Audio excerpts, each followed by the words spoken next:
Ahem. Does anyone in your household suffer from respiratory allergies?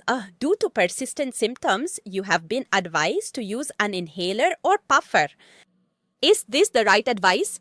Does using a puff become a habit? Is giving an inhaler more beneficial compared to oral medications and nebulization? What is the truth? Watch this video completely to find out. You will get all the answers. These days, almost every third child is said to have a respiratory allergy. In a way, it is not a disease, but rather an effect of the body's structure, causing our airways to react differently to elements present in the air. This causes symptoms in people ranging from sneezing, watery nose and eyes, to tightness in the breath and coughing. In children, these symptoms are mostly troubling during the months of April and May, and for some, more during cold or rainy days. Generally, these symptoms are mild and only bother for some time, but in some children, they can cause serious problems. Generally, some relief can be seen with common cough and cold medicines. However, in cases where symptoms are severe or persist for an extended period, almost all doctors of modern medicine recommend taking an inhaler or puff. Many people believe that once inhalers are started, they become a habit and the child cannot manage without them. This is a completely unfounded hearsay. In fact, the inhaler contains the same medicine as the oral medicine.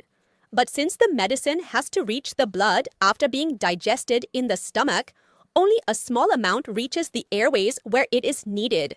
Therefore, a larger dose of the medicine has to be taken, and it also takes time to take effect.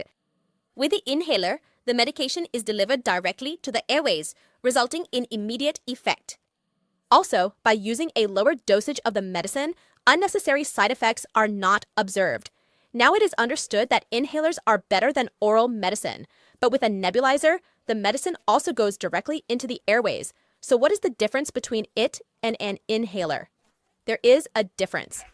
Look, where inhalers require deep breathing to deliver medication to the airways, the particles in the mist of a nebulizer are so small that they can be effective even with normal breathing. Therefore, it is most appropriate to use when the person is short of breath and has difficulty inhaling. For everyday use, no doubt an inhaler is better. There's no hassle of plugging it in and it can be taken quickly. Because it is small, you can carry it in your pocket or purse. Broadly, these inhalers come in two types. Rescuer, meaning those taken during times of distress, and they provide immediate relief. And the second is the preventer, which is used for several months during weather conditions harmful to you, and it gradually controls the situation to prevent discomfort from developing. While using these, especially in children, it is necessary to also use a spacer or mask device. You can consult your pediatrician or chest specialist for advice on their proper use. As for getting used to it, that's not the case. Based on the pattern of symptoms, these inhalers are given for a certain period, and then, based on control, they are discontinued on the advice of a doctor. The amount of medicine in them is so low that even after long-term use, no significant side effects are observed. Friends, until a few decades ago, respiratory allergies or asthma were considered life-threatening diseases. Currently, due to the availability of these inhalers, this condition can now be easily controlled.